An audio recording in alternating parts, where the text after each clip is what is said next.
सत्य परेशान हो सकता है पर पराजित नहीं।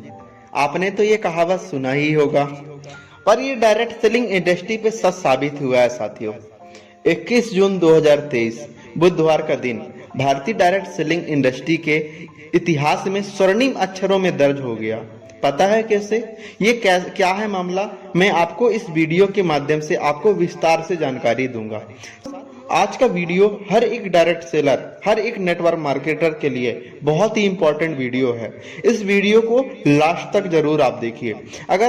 साथियों, आप जानते हैं कि वर्ष 2016 में डायरेक्ट सेलिंग इंडस्ट्री का गाइडलाइन जारी हुआ था, और जैसे ये गाइडलाइन जारी हुआ तो हर एक डायरेक्ट सेलर के लिए एक बहुत ही खुशी का दिन था। लेकिन फिर भी डायरेक्ट सेलर इस गाइडलाइन बस से खुश नहीं थे, क्योंकि भारत सरकार ने अभी कानून नहीं बनाया हुआ था, और जब तक कानून नहीं बनता है, तब तक कोई रूल्स नहीं बनते हैं, तब तक एक चिंता ही होता है डायरेक्ट सेलर के लिए। और डायरेक्ट सेलर को ये लगता है कि क्या ये इंडस्ट्री लीगल है या नहीं है। तो फाइनली आईडीएसए एंड एफडीएसए जो संस्थाएं थे वो काफी लड़ाइयां लड़ी, काफी भारत सरकार को कई बार अनुरोध किया गया कि डायरेक्ट सेलिंग बिजनेस को समझिए और इसको पूर्ण रूप से लीगल करिए, क्योंकि ये लोगों की जरूरत की इंडस्ट्री है, लोगों को अमीर बनाने की इंडस्ट्री है, लोगों को पैसे कमाने की इंडस्ट्री है, लोगों को रोजगार देने की इंडस्ट्री है। क्योंकि एक यही बिजनेस है जो लोगों को रोजगार दे सकता है, लोगों को अमीरी बना सकता है, लोगों के सपनों को पूरा कर सकता है। तो आईडीएसए एंड एफडीएसए के जो संस्थाओं थे उनके बातों को सुना गया, और फाइनली हुआ दोस्तों कि सन 2021 में करोड़ों लोगों की दुआएं काम आई। दिसंबर 2021 का दिन था कि भारत सरकार का राजपत्र के माध्यम से डायरेक्ट सेलिंग इंडस्ट्री का फाइनली रूल्स बन गया, फाइनली नियम पारित हो गया, फाइनली कानून बन गया।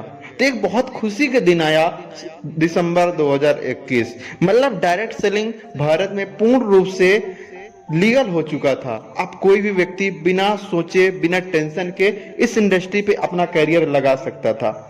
लेकिन कुछ चीजें की कमी थी दोस्त, इस नियम में 10% की चीजों की कमी थी, और वो हर किसी को एक चिंता बना हुआ था। 10% क्या चीज की कमी था, वो चीजें मैं आपको बताता हूँ। भारत सरकार के रूल्स में भारत का राजपत्र में क्या लिखा हुआ था, सीधे विक्रेता के माध्यम से। मतलब डायरेक्ट सेलिंग पूर्ण रूप से लीगल तो था, लेकिन डायरेक्ट सेलिंग इंडस्ट्री में जो बिजनेस होता है दोस्तों, वो नेटवर्क बना के होता है।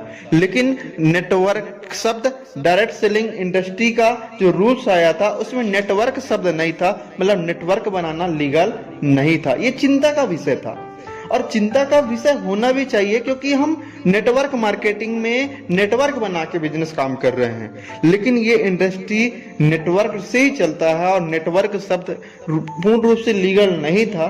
तो इस चीज की लड़ाई ADSEI संगठन ने मिलकर लड़ी। भारत सरकार को फिर से बोला कि सर नियम में बदलाव किया जाए, नियम में परिवर्तन किया जाए, जो जरूरी चीज है उस चीज को जोड़ा जाए। गुहार लाए, अनुरोध किया गया, और फाइनली क्या हुआ कि ADSE संगठनों के बातों को सुना गया, अनुरोध को सुना गया, जो अपील किए थे उस अपील को सुना गया। और भारत सरकार ने नई दिल्ली में उपभोक्ता मामले, खाद्य और सार्वजनिक वितरण मंत्रालय में एक हाई लेवल की कमेटी बैठाई गई, और जो डायरेक्ट सेलिंग रूल्स निकला हुआ था उसको जांचा गया, और फाइनली जो निष्कर्ष सामने निकल के आया दोस्त, 21 जून 2023 बुधवार का दिन भारतीय डायरेक्ट सेलिंग इंडस्ट्री के इतिहास में स्वर्णिम अक्षरों से दर्ज हो गया।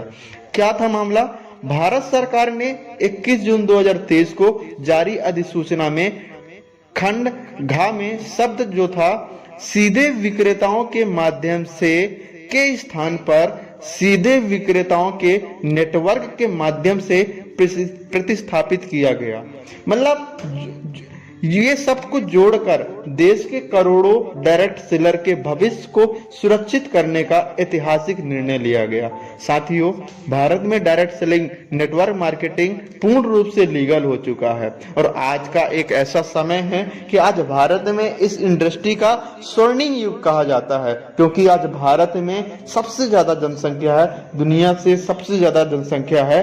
तो आज हर किसी के लिए ये इंडस्ट्री बहुत ही जरूरी है और हर किसी व्यक्ति के सपनों को पूरा कराने में, पैसा कमाने में, हर किसी को रोजगार दिलाने में ये इंडस्ट्री एक बहुत बड़ा योगदान दे रही है। तो आज भारत सरकार ने इस इंडस्ट्री को पूर्ण रूप से लीगल कर चुका है। कोई भी व्यक्ति बिना संकोच के इस इंडस्ट्री को आप चुनिए, काम करिए। सिर्फ आप ये देखिए कि best company, best product, best plan के साथ, आप बेस्ट एजुकेशन सिस्टम के साथ आप इस इंडस्ट्री पे आइए। चेक करिए कौन सी कंपनी इन नियमों को पूर्ण रूप से पालन कर रही है, नहीं कर रही है। आप किसी भी कंपनी पे आप ज्वाइन होके आप अपना करियर को बना सकते हैं। तो दोस्तों, ये हमारा वीडियो था, कैसा लगा आप कमेंट करके जरूर आप बताइए। अगर अभी तक हमारे चैनल को